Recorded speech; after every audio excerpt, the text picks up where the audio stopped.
माहिती सूत्रांनी दिलेली आहे। आबा बागुल काही दिवसांपासून काँग्रेसमध्ये नाराज आहेत आणि ते आता भाजपात प्रवेश करणार आहेत अशी माहिती सूत्रांनी दिलेली आहे।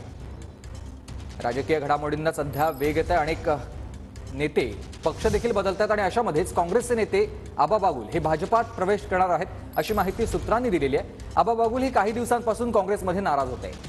योगेश बोरसे माझे सहकारी आपल्याला याविषयी अधिक माहिती देत आहेत। योगेश, तुम्हीच काँग्रेस नेते आबा बागुल गेल्या काही दिवसांपासून काँग्रेसमध्ये नाराज होते। त्यांनी सातत्याने आपली नाराजी सुद्धा व्यक्त केली होती। ज्या पद्धतीने पुणे लोकसभा मतदारसंघात आबा बागुल हे इच्छुक होते, इच्छुकांच्या यादीमध्ये त्यांचं सुद्धा नाव होतं, मात्र त्यांचं नाव डावलल्यानंतर त्यांनी काँग्रेसवरती स्पष्टपणे नाराजी व्यक्त केली। त्यानंतर त्यांनी काँग्रेस भवनमध्ये आंदोलन सुद्धा केलं होतं।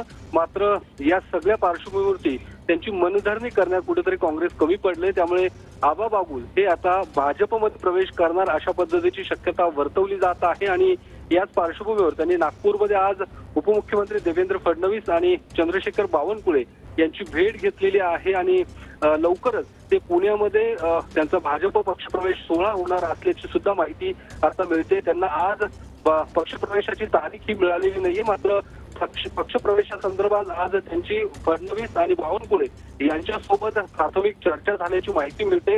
आबा बागुल आणि त्यांच्यासोबत त्यांची मुलं सुद्धा या ठिकाणी उपस्थित असल्याचं फोटोमध्ये दिसतंय आपल्याला। आणि ज्या पद्धतीने आबा बागुल हे पुणे महानगरपालिकेचे उपमहापौर होते, त्यासोबतच पर्वती विधानसभा मतदारसंघात त्यांनी निवडणूक सुद्धा लढवलेली आहे।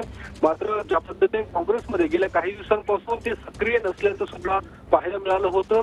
रवींद्र धंगेकर हे पुण्यातनं काँग्रेसचे उमेदवार आहेत, त्यांच्या प्रचारात सुद्धा ते कुठेही आपल्याला पाहायला मिळाले नव्हते। मात्र आता स्पष्टपणे पक्षावर नाराजी व्यक्त करत ते लवकरच भाजपमध्ये प्रवेश करणार अशा पद्धतीची शक्यता वर्तवली जात आहे। नक्कीच धन्यवाद तुम्ही दिलेल्या या सविस्तर माहितीसाठी योगेश।